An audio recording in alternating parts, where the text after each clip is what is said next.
Imagine being a child and believing that your country is the best in the world, only to realize later that it was built on lies.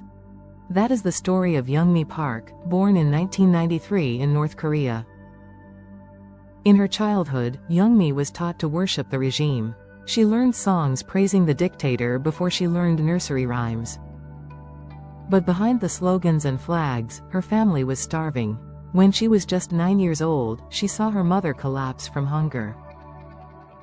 Her father risked everything by trading on the black market, but eventually, he was arrested and sent to a labor camp.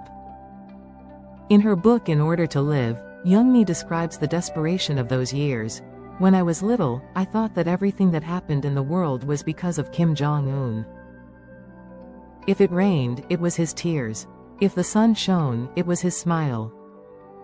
I didn't know freedom. I didn't know the concept of love or individuality.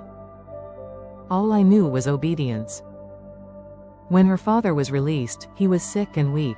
Her family had no way to survive. That is when Yeonmi, her mother, and sister made the dangerous decision to flee across the frozen Yalu River into China. But freedom did not come right away. On the other side of the river, they were not welcomed as refugees, they were treated as property. Yeonmi and her mother were caught by human traffickers. In China, her mother was assaulted while trying to protect Yeonmi from being taken. For 2 years, Yeonmi was imprisoned and abused in China. Her father managed to join them in China, but soon after, he died of untreated cancer. Yeonmi was only 14 years old. She later carried his ashes, hidden in a small container, because even in death, there was no dignity for those who fled.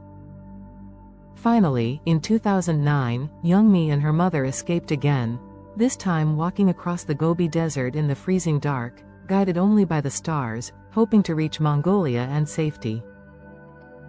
She later said, "I was willing to die if only I could taste freedom."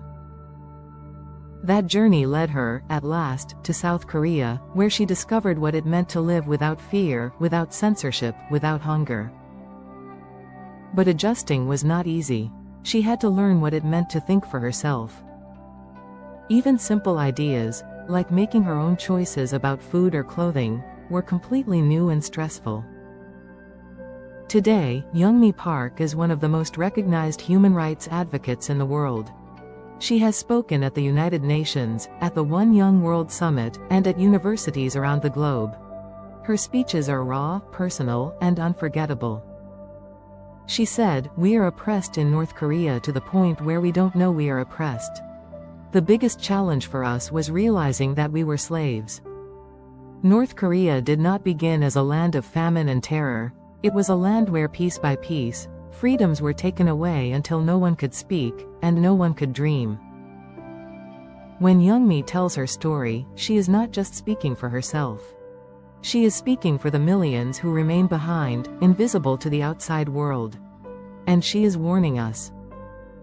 When a people become untethered from history, when they become unshackled from reality, when they lose the ability to understand cause and effect, they become ripe for exploitation from those who hold real power.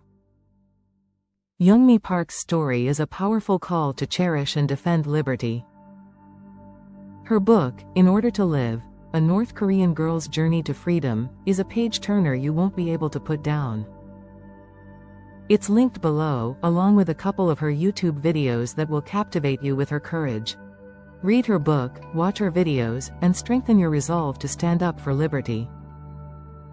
Continue to watch videos by Liberty Bee Buzz to be inspired by the incredible journeys of those who fought for freedom and hope. Thank you for watching.